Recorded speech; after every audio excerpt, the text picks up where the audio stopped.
Hello, this is Michelle Mould, psychotherapist, and today I'm going to be talking about grief and loss.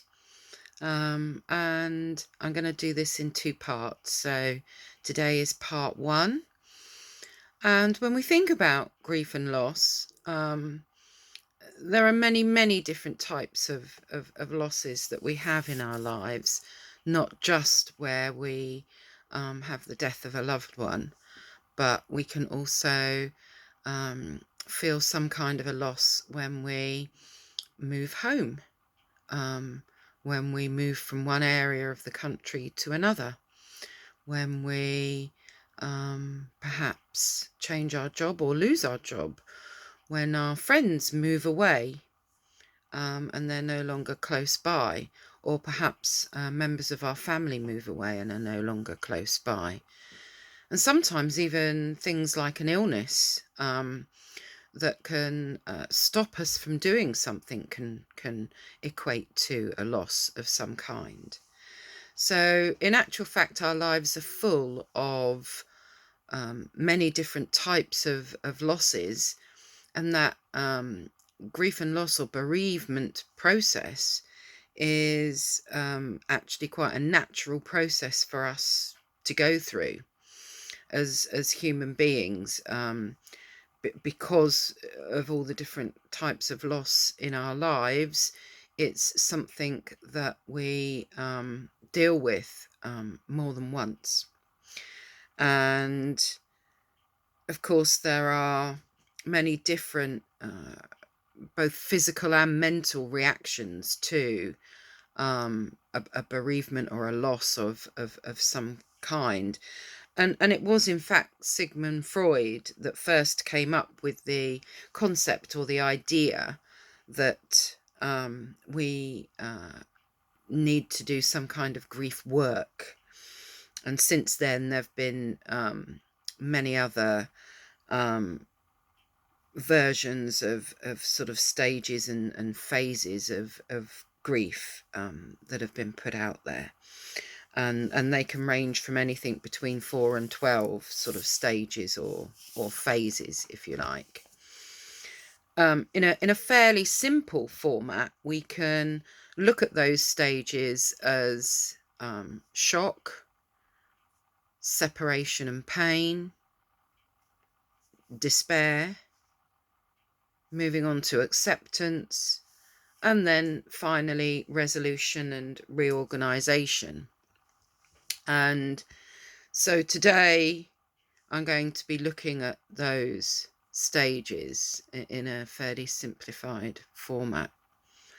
And so if we start with shock, this is where perhaps the reality hasn't really reached us at a conscious level, that there isn't really anything to process as such. We're often in a state of disbelief, numbness, and maybe there's a kind of a feeling outside of reality, and we can think of it as a kind of an emotional defense that allows reality to slowly seep in bit by bit.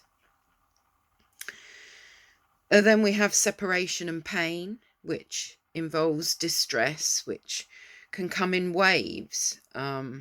It might involve dreams and hallucinations, seeing the dead person, feelings of yearning and pining, that kind of thing.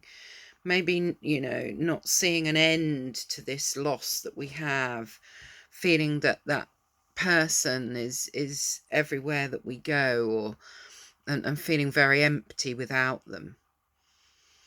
And then we have despair, where we feel that we really can't see a way forward, possibly even depression, loss of concentration, and even questioning our own mortality. What is the point? What's the point of going on?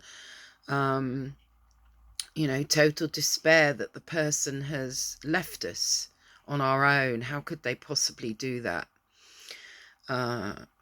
Eventually moving to acceptance, which there's usually a more intellectual acceptance before an emotional one. which means that we have a disparity. We can have mood swings. There's a sense of some kind of moving on, but there will still be triggers that cause emotional distress. Things like anniversaries, for instance, or perhaps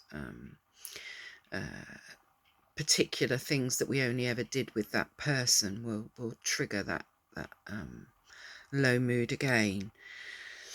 And of course, there can still be some guilt there about moving forward. It's possible that it's even seen as some kind of a betrayal to the person, to be feeling happy at some point. Finally, we move on to our resolution and reorganization, which is where it's almost like there's a new pattern to our life, a new pattern that becomes established. We're able to discuss memories of being with the person that's no longer there, without too much distress. Maybe looking at photographs that might bring on sadness, but not a total despair. And where we're able to start to plan more about moving forward, and maybe looking at different things that we can do or how we can do them differently. So that's a very simplified idea of how we go through that, or work through, as Freud would say, that grief process. And it is a natural process. Most people don't need any counselling or any kind of help to get through that process. It will just be a process that evolves gradually over time. Anything, actually, up to 2 years is quite a normal grief process. So tomorrow we're going to be, or well, actually not tomorrow, part 2, sorry. In part 2, we're going to be looking at some of the feelings and cognitions, or the thoughts that we might have, and physical effects that go alongside that grief process. So if this is something that you're going through, then you might want to look out for part 2. And then possibly at a later date, I might do another video which is more around complicated or complex grief, which is where something happens that means that the grief process gets stuck somewhere. We don't move forward, we get stuck. So I hope that that's given some information about grief and loss, and obviously with everything that's going on in the world at the moment, I'm sure that many of us will be feeling losses of many kinds, whether it's someone, sadly, that we've lost to COVID, or some other illness, or whether it's the loss of a job, the loss of a sense of our freedom, whatever it might be.